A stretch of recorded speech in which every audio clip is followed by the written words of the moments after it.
Service dogs have a profound impact on improving quality of life, offering assistance that goes far beyond mere companionship. Today we're joined by someone who knows their incredible value firsthand. Let's welcome back Davis Hawn, international author of My Booster, speaker and service dog advocate. And Davis brought his beautiful dogs with us once again. Thank you for being back here. And I have to say, I love your tie. Well, thank you. For those of you who remember Scooby-Doo, you'll see his initials here, SD. Well, for me, that means service dog. And that's what we're going to be talking about today. So when we think of a service dog, you know, we see all those beautiful videos, and some people have been lucky enough to have that companionship of a service dog and the help that they provide. But what else can they assist with beyond the typical tasks that people think of? Oh, you know, the more we complicate our world, the more we turn to dogs for a solution. A service dog is a durable piece of medical equipment. It's not a puppy dog. The typical form, you think of a guide dog for the blind. We have seizure alert dogs, we have diabetic alert dogs, we have mobility assist dogs. They can do all kinds of things. And I'm still learning. I watched, I think it was in an airport, where the service dog went up and kept nudging the lady's side.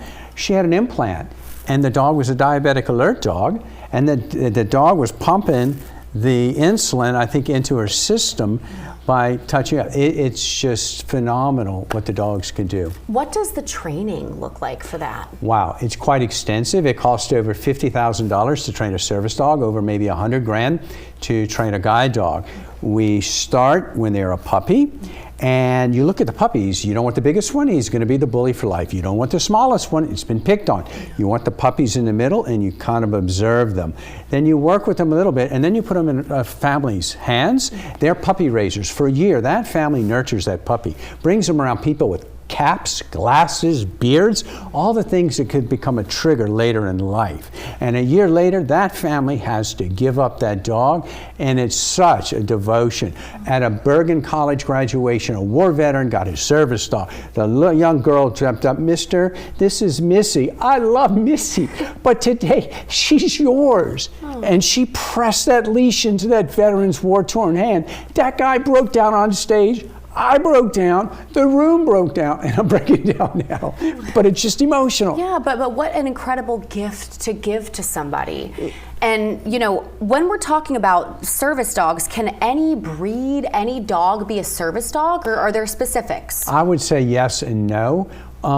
One of the major things is the personality has to match. If you have a service dog for a young person that likes to jog and you give them a St. Bernard, it's not going to work. You take an older person like me and give them a Jack Russell with all that energy, it's not going to work. When we place a service dog, we look at the personality of the recipient and of the dog, and we match them.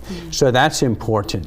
Hearing dogs, you need a little dog that'll jump up and wake you up when the bell's ringing or the fire alarm's going off. These guys might not be that great, but you can't take a little dog and have them pull your wheelchair. So the breed of the dog has a lot to do with the task or the training that you want to perform.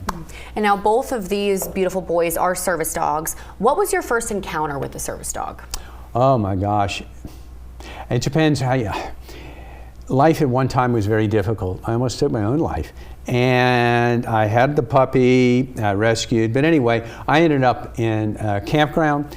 And one night I drank a lot, almost tried to end my life. And I woke up in the morning with knocking on my camper door. "Mister, we have a dog. Can our dog play with yours?" "Take the dog." He screamed in pain. And I thought he'd been hit by a car because everything in life was bad. I opened up that door. He was holding his paw. I was in pain physically. I was in pain psychologically. He was in pain physically. And I had resented that dog because he was always happy.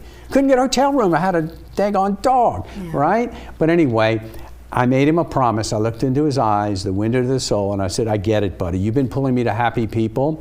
I will share you with the world." And I strive to do that. We've traveled the world getting laws passed for the disabled all over the world, and it became a passion. And I am so grateful to this day to have a passion in my life. How many people have a passion? And you know, the dog instilled that. And I'm still trying to find a way to keep my promise to my dog Booster. to share him with the world. Well, I would say that you're doing a phenomenal job, and I know he'd be very proud of you. My Booster, you can get where all books are sold. Davis, I want to thank you so much for being here. For more information about the book and all the wonderful things you're doing, boostertheservicedog.com is where you can go. And I want to thank you again for being here and sharing your wonderful story with us. I appreciate it so much, and I'd say ciao, but instead I'm going to say Labrador Retriever. We're back in 2 minutes.